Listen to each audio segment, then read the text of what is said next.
تلنگانہ میں عنقریب ہونے والے اسمبلی انتخابات کے پیش نظر حکمراں جماعت BRS کی جانب سے امیدواروں کی پہلی فہرست 17 اگست کے بعد جاری کیے جانے کے امکانات ہیں۔ BRS ذرائع کے مطابق چیف منسٹر چندرشیکھر راؤ نے گزشتہ چند دنوں سے اپنے فرزند و وزیر تارک راما راؤ کے علاوہ وزیر فائنانس ہریش راؤ کے ساتھ تفصیلی مشاورت کے بعد 80 امیدواروں کے ناموں کو خطیت دے دی ہے۔ امکان ہے کہ امیدواروں کی پہلی فہرست آئندہ ہفتے کے اواخر تک جاری کر دی جائے گی۔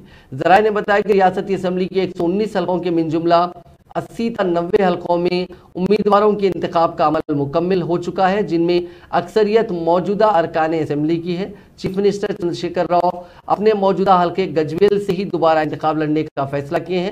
پارٹی کی جانب سے ایسی اطلاعات ملی تھی کہ چیف منسٹر اس مرتبہ گجویل کے بجائے کاماریڈی اسمبلی حلقے سے مقابلہ کرنے والے ہیں۔ تاہم امیدواروں کے انتخاب کے سلسلے میں تارک راما راؤ اور ہریش راؤ سے مشاورت کے دوران ان دو وزراء نے چیف منسٹر کو اپنے موجودہ حلقے گجویل سے ہی مقابلہ کرنے کا مشورہ دیا۔ ان وزراء نے چیف منسٹر کو بتایا کہ بحیثیت پارٹی صدر ریاست بھر کے اسمبلی حلقوں میں انتخابی مہم میں حصہ لینا پڑتا ہے، ایسے میں نئے حلقے سے مقابلے کا منصوبہ درست نہیں ہے۔ ان وزراء کے مشورے پر چیف منسٹر نے گجویل سے ہی مقابلہ کرنے کا فیصلہ کیا۔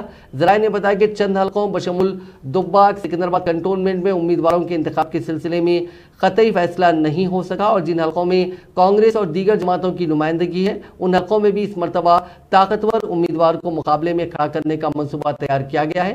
ذرائع نے بتایا کہ انتخابی شیڈیول کے نوٹیفیکیشن کے بعد ان حلقوں میں امیدوار کے انتخاب کے سلسلے میں قطعی فیصلہ لیا جائے گا۔ امیدواروں کے انتخاب کے سلسلے میں چیف منسٹر کے فارم ہاؤس میں ہوئی میٹنگ میں بائیں بازو جماعتوں سے انتخابی اتحاد کا مسئلہ بھی زیر بحث رہا۔